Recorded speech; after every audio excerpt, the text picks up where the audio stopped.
What's up, YouTube? This is the new anti-meta. And you guys a deck profile of speedroids. It's a little something different than what I'm accustomed to.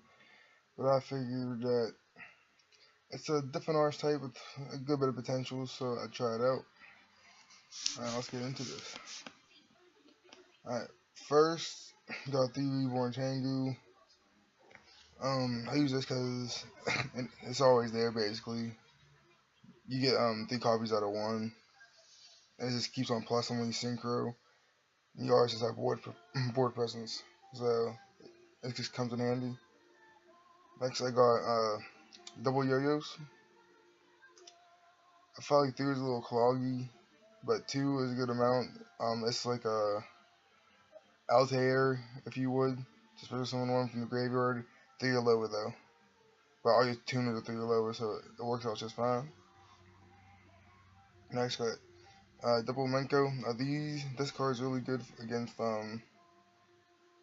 Cosmos and OTK type decks, because when your opponent attacks directly, you special summon it in attack mode, then all the monsters get switched to defense mode.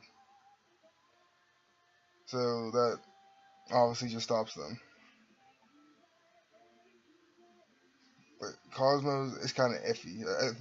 They have like this big beat sticks, like the big ships you did. Double red eye dice. 3 was too much. 2 was pretty good. When you summon it, you can change speedroid level to 1 to 6, anywhere in between. This is like these 2 cards right here are your combo plays. When you control no cards for this card, you can special summon it, and when it's normal special summon, you can add 1 card from your hand. And this card, you can special summon it, and then special summon the tuner from your deck. So the ideal place would like special summon, search, special summon, then have this in your hand, normal summon after you synchro, so you can have like 2 synchros out basically off of 1 card, or 2 cards. Next you got double instant fusion for your Nordens, just for a little extra synchro plays. The MST, I was not thinking about running these, but I need these for the pendulum decks. Geki, 2 shock surprise, banish 2 speedroids to pop any 2 cards on the field, and it doesn't target. So wait, yeah, that's look my it targets my bad, but yeah, that's good for breaking pendulum skills. Next, this is like Monster Born for speedroids, and then once in the graveyard, you can banish it to add 1 to your hand. Upstart the Thin, 1 bottomless, 2 Call the Haunted, 2 Fiendish, 1 Solemn, and double time space.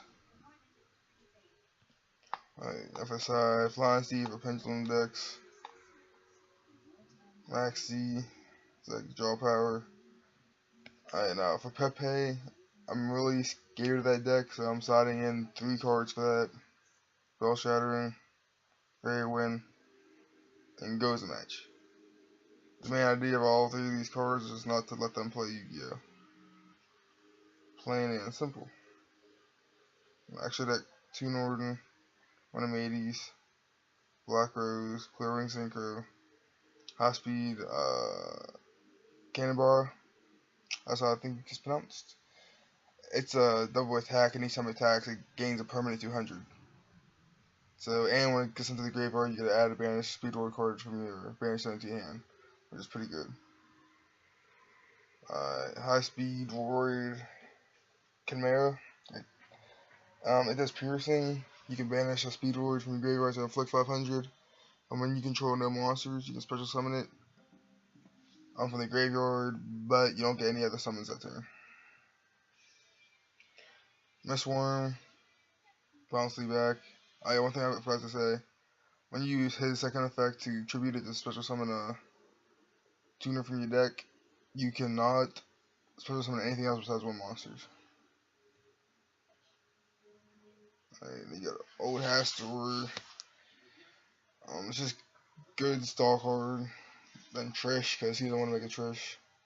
Then for like Seeds, Castell, Levier, Lightning Chidori, and Totem Bird. Alright, well, that's the deck profile. Please like, comment, subscribe if you have any questions, and I'll see you guys later.